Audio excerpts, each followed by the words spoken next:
दाढ़ी बढ़ाने के पीछे क्या है मंशा? क्या पीएम मोदी ने कोई प्रतिज्ञा ले रखी है?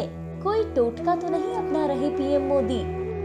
राम राम दोस्तों। राम राम दोस्तों, मैं की दीक्षित आप सभी का वेलकम करती हूँ। हमेशा की तरह हम आपके लिए आज भी एक बहुत ही रोचक विषय लेकर के आए हैं और हमेशा की तरह सभी प्रश्नों का उत्तर देने के लिए हमारे साथ मौजूद हैं आचार्य राजीव शुक्ला जी। राम राम गुरु जी। राम राम सभी दर्शकों को बहुत बहुत प्यारी प्यारी राम राम। और आप सबका प्यार हमको बहुत मिल रहा है, प्रेम आपका बहुत हमको मिल रहा है। इसी प्रकार से आप प्रेम हमको देते रहिए और आपके जीवन में भी सुख शांति समृद्धि का वास हो। जी दोस्तों, आज का जो हमारा टॉपिक है वो बहुत ही ज्यादा अहम और खास है। पिछले 1 साल से हम सभी देख रहे हैं कि हमारे प्राइम मिनिस्टर साहब यानी नरेंद्र मोदी जी अपनी दाढ़ी बढ़ा रहे हैं। लोग इसको कई चीजों से इसके लिए अटकलें लगाई जा रही हैं कि या ये कोई प्रण है कि जब कोरोना खत्म होने की कोई प्रतिज्ञा ली गई है, या इसको मतलब एस्ट्रोलॉजी से जोड़ा जा रहा है। इसको लोग और भी बहुत सारी चीजों से जोड़ रहे हैं और लोग इसमें अपना अध्यात्म की बातें कर रहे हैं कि कोई रिलीजियस एस्पेक्ट है, कुछ चीजें हैं। तो आज हम गुरु जी से जानेंगे कि मोदी जी की बढ़ती हुई दाढ़ी का राज क्या है। ये बात सबसे पहले तो ध्यान रखने वाली है कि राष्ट्राध्यक्ष हैं वो, और वो कोई भी कार्य ऐसा नहीं करते हैं जो समाज के हित में ना हो। वो सारी ही चीज़ें अपने पर्सनल लेवल से लेके प्रोफेशनल लेवल, सामाजिक लेवल तक एक एक चीज़ इस प्रकार से करते हैं कि समाज के अंतिम पायदान के व्यक्ति तक लाभ हो। तो इनका कोई भी एक्ट या कोई भी चीज़, कोई भी क्रिया, इसके ऊपर सबकी नज़र रहती है। ज्योतिषीय विश्लेषण की भी एक अपनी नज़र है जो कि कुछ चीज़ें बता सकती है।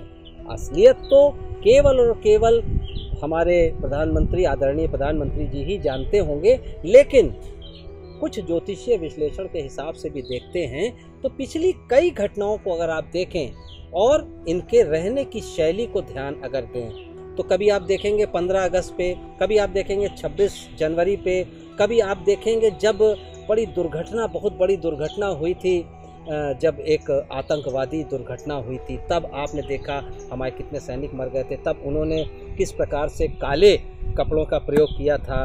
विशेष रूप से जप करते हैं क्योंकि ये साधक हैं, ये अपने आप में एक बहुत कई साधनाओं में रहने वाले ये हैं, और इसलिए प्रधानमंत्री के साथ साथ इनको अपनी आध्यात्मिक साधनाएं भी करनी होती हैं और उन आध्यात्मिक साधनाओं का लोगों तक लाभ पहुँचे, इसके लिए भी हमारे आदरणीय प्रधानमंत्री जी सबके लिए, सबके साथ, और जैसे कहते हैं कि हर व्यक्ति के लिए करुणा है इनके दिल में, चाहे कोई भी वर्ग हो। तो इसके लिए अलग अलग ये साधनाएं करते हैं। अब हम आते हैं आपकी विशेष बात पे कि आखिर अभी की बात हम देखें तो आखिरकार इनकी दाढ़ी और बाल अगर बात आप करते हैं तो ये सीधा एक्सेस होता है आपकी जीवनी शक्ति के ऊपर, आपकी जीवनी शक्ति के साथ कुंडलनी शक्ति के ऊपर। और कुंडलनी शक्ति जो साधन लोग करते हैं उसमें राहु और केतु 2 पॉइंट होते हैं। और राहु से अगर हम बात करें तो दाढ़ी का सामंजस्य राहु से होता है, और सर के बाल अगर कम होते हैं तो उनका सामंजस्य केतु से होता है। तो राहु और केतु जो होते हैं वो ही आपके जीवन की पूरी कंप्लीट कुंडलनी शक्ति है। तो कुंडलनी शक्ति जागृत होने के कुछ लक्षण आदरणीय प्रधानमंत्री जी में दिखते हैं। इनकी कुंडलनी शक्ति काफ़ी जागृत है और ये एक राजनेता होने के साथ साथ एक साधक हैं, संत हैं। तो इसलिए ये शक्तियाँ इनकी, और ये साधना का ही इनका एक पार्ट है।